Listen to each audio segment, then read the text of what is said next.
H-2 pergantian tahun, harga kebutuhan pokok naik drastis. Seperti telur ayam yang sudah naik hingga Rp54.000 per karpet, dan naiknya harga kebutuhan pokok banyak warga yang mengeluh.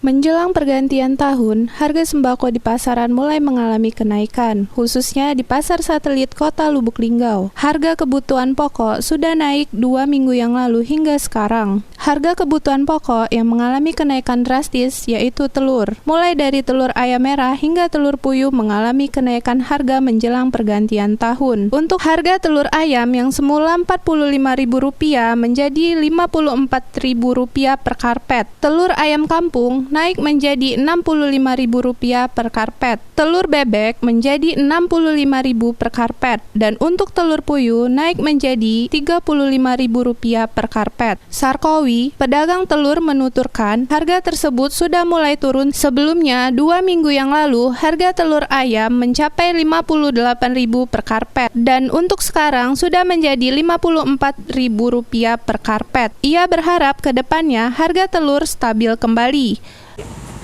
Kalau eceran skarpetnya 54 yang merah.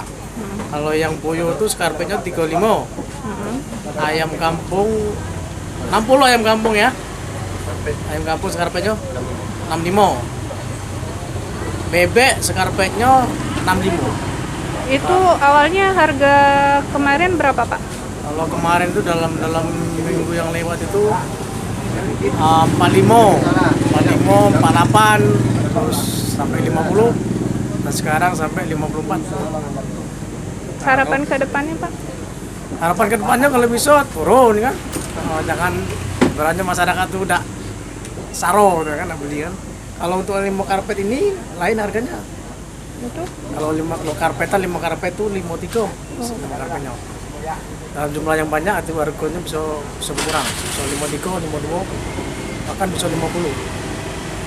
Yolanda Monika Putri, Silampari TV melaporkan.